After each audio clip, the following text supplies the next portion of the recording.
Have you guys watched Netflix's new smash hit documentary? It's called Bad Influence, The Dark Side of Kidfluencing, and it just came out last week. It's been #1 basically since it came out, and I watched all 3 episodes basically right in a row. I couldn't stop watching. What would Sophie Fergi say to Piper Rockelle if she had the chance?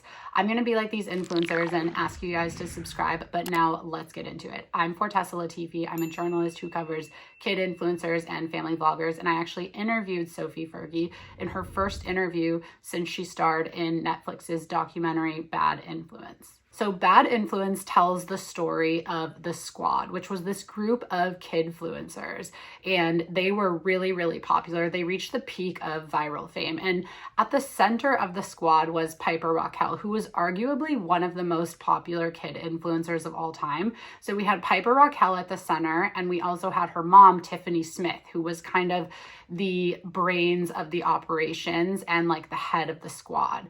So we had Tiffany Smith. She really spearheaded the group's collaborations.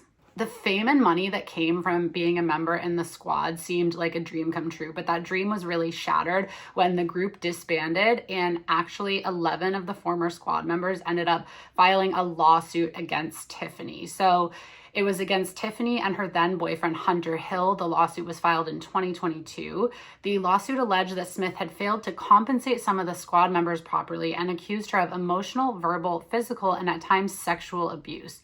Smith denied the allegations, and the lawsuit was eventually settled for $1.85 million. And that's total, that's not each. That's $1.85 million divided among the 11 plaintiffs. And the settlement included no admission of wrongdoing by Smith. But the Netflix series, which premiered on April 9th, really rehashed the allegations, and it dove into the former Squad members' stories and how they got into the Squad, how they reached viral fame, and what that experience was like. So Sophie Fergi, who is now 17, was one of the former Squad members, and she shared her experience not only of being a kid influencer, but of alleged sexual misconduct by Smith.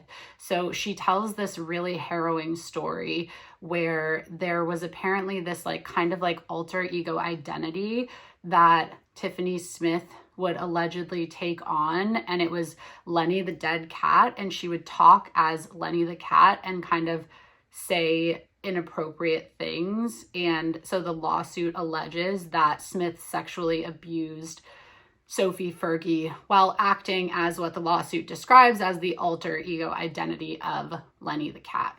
Smith declined comment for the documentary, but she did issue a statement to People denying the allegations, as she has done this entire time. So she says that the allegations are unfounded, and she says this whole experience, from the claims and power plays from the stage moms to now the Netflix reality show, has been the most upsetting and difficult experience of my life. And it's been even harder for my daughter Piper, who has become collateral damage in a mess of adults behaving badly. Now, I did reach out to both Smith and Piper Rockelle, her daughter, for comment for this story, but I did not hear anything back. So let's get into what Sophie told me. So one of the pieces of backlash that I saw to this documentary was people being like, why didn't the parents of the Squad members get them out of this situation that was repeatedly called toxic in the documentary? Why would the parents allow their kids to stay in this situation? And a lot of people were really blaming the parents for allowing this to happen. And so I had to ask Sophie, I had to ask her, you know, people are having this backlash against your parents. Do you feel any resentment towards your mother? Her mother was in the documentary, for not stepping in earlier, or do you feel that towards any of the other parents? Sophie said that she doesn't feel any resentment towards the parents. She said she understands what it's like to be manipulated by Tiffany, and she understands that the parents were under that manipulation too. She also says that the parents didn't know about the alleged sexual abuse until after the Squad had really disbanded from that original format that it was in. So she doesn't blame the parents for not taking them out because they didn't know really what was happening. She says, I don't feel upset or mad at any of the parents because it's not fully their fault, in my opinion. They were under these manipulation tactics and under these harsh things that can happen to anyone. Anyone could get manipulated. I also was wondering how old Sophie was when she started social media. She said she was around 9 or 10, but it didn't really pop off until she was 11, and she is still an influencer now. She's 17 years old and she works as an influencer. One of the things I was thinking about is like there's all this backlash against like kid influencers and the concept of kid influencers, and I was wondering if Sophie, as someone who had this pretty harrowing experience as a kid influencer, if she thinks there is a right way to be a kid influencer. And so I asked her that. And she says that she does think there is a right way. She says that she still does influencing and she finds it to be a really fun, powerful, and exciting experience. She does think that there is an age that is too young to be an influencer. And I asked her if she thinks that she was too young when she started around 9, 10 and really popped off around 11. And she says she was too young for the situation that she was put in the squad, but maybe not too young to be an influencer in general. When I heard her say that, it blew my mind. And if it blew your mind too, I hope you go hit that like button. So like I said, the lawsuit of the ex-squad members against Tiffany did end in a settlement. And I was wondering really how Sophie feels about that, because there was no admission of wrongdoing by Tiffany. She wasn't charged with anything. So I asked her.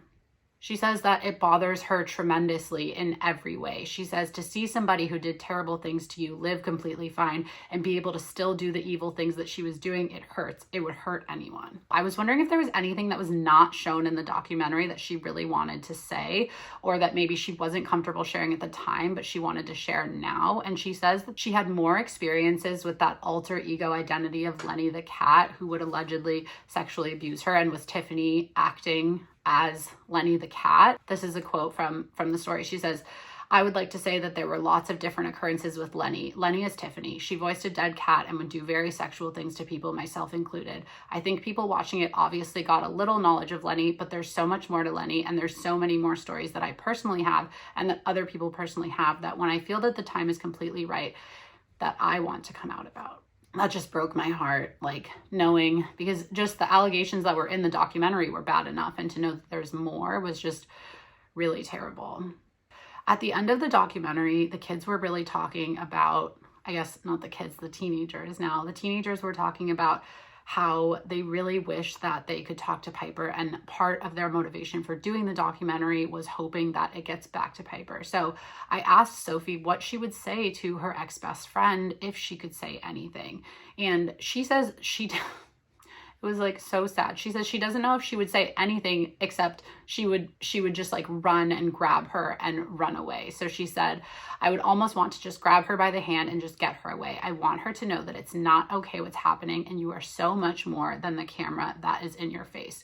You are so much more than what your mom's doing, and you deserve so much better. I really wish that she knew," this is Sophie, "that she knew how amazing life can be when you are away from that situation, and how beautiful you can have this world be. I would want her to know it's not her fault and she needs to get away."